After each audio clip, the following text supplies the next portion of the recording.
प्रेम से बोलिए श्री सद्गुरु महाराज की जय। प्रातः स्मरणीय अनंत श्री भूषित परमाराध्य संत सद्गुरु महर्षि मेहि परमहंस जी महाराज का प्रवचन। बिना भजन अभ्यास किए समत्व नहीं। इस प्रवचन का प्रथम भाग। बंदौ गुरु पद कंद कृपा सिंधु नर रूप हरि महामोह तम पुंज जासु वचन रवि कर निकर। प्यारे लोगों, जन्म होता है, मृत्यु होती है, दोनों के बीच का जीवन होता है। इस बीच के जीवन में संपत्ति होती है, विपत्ति भी होती है, और यह संपत्ति और विपत्ति दिन रात की तरह आती जाती रहती है। न तो संपत्ति बराबर ठहरती है, न विपत्ति ही। संपत्ति का समय कुछ प्रिय मालूम होता है क्योंकि उसमें ऐहिक सुख है, लेकिन विपत्ति का समय प्रिय नहीं मालूम होता। सूरदास जी ने कहा, इसका विश्वास नहीं करो।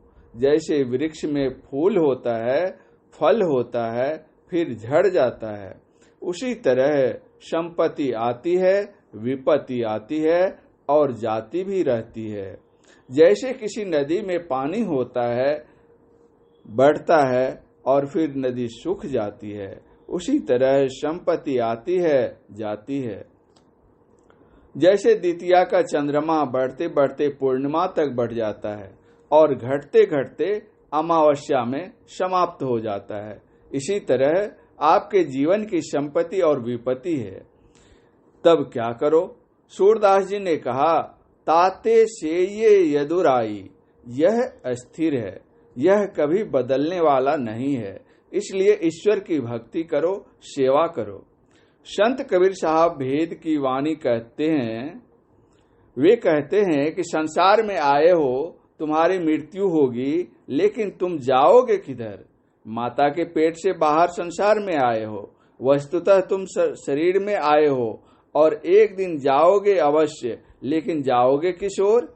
अनजान रास्ते से जाने में बड़ा कष्ट होता है। कबीर साहब कहते हैं कि इसकी चिंता मुझको है कि तुम किस ओर जाओगे। यह संसार मोह का नगर है। मोह कहते हैं अज्ञानता को। असत्य को सत्य कहकर पकड़ बैठे हो और इसमें शांति चाहते हो, कभी होने को नहीं है।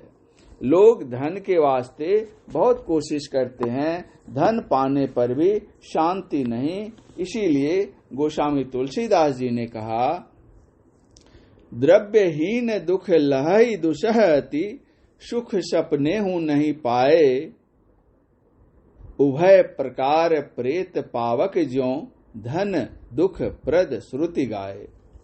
द्रव्यहीनता की दशा और धन पाने की दशा, इन दोनों दशा में दुसह दुख है। दोनों तरह से दुख ही दुख है। धन नहीं है तो अभाव की अग्नि में जल रहा है, और धन मिल गया तो यह करो वह करो, जीवन भर कभी शांति नहीं। संपत्ति और विपत्ति की यही हालत है। लोगों को चाहिए कि दोनों में सम रहे। दुख आवे तो सहन करें, सुख को भी सहन करें। लोग दुख को सह लेते हैं, लेकिन सुख को नहीं सह सकते, क्योंकि संपत्ति पाकर बुद्धि विकृत हो जाती है।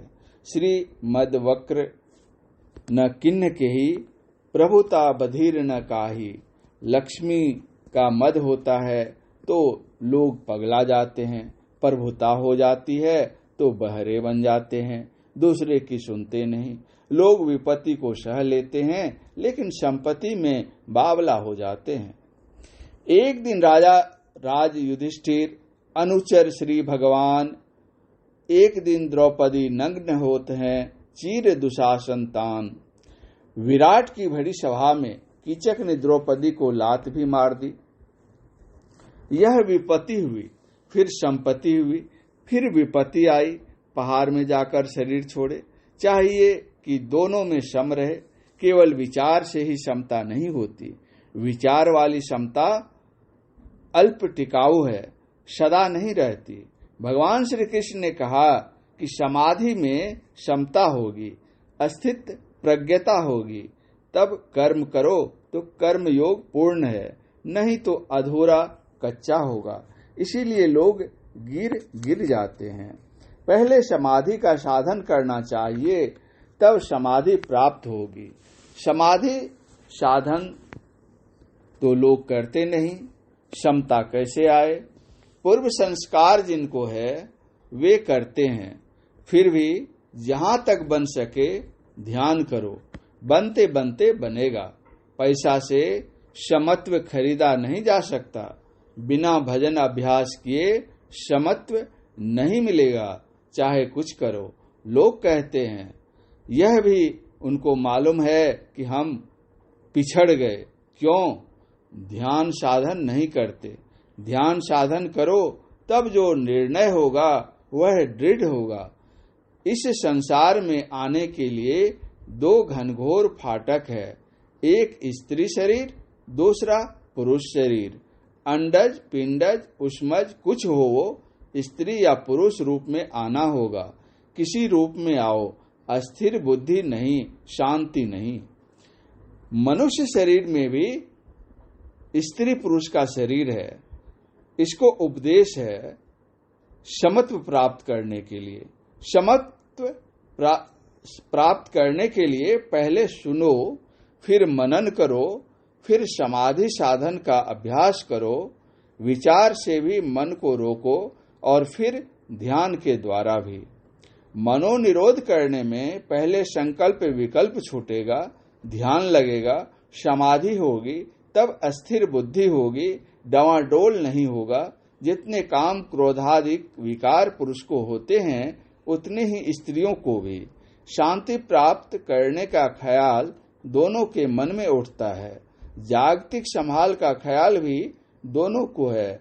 समत्व साधन केवल विचार से नहीं होगा। साधन बढ़ते बढ़ते वहां तक बढ़ता है जहां जाकर समत्व का ज्ञान हो जाता है, वह है परमात्मा स्वरूप। इस प्रवचन का शेष अंतिम भाग अगले प्रवचन पाठ में।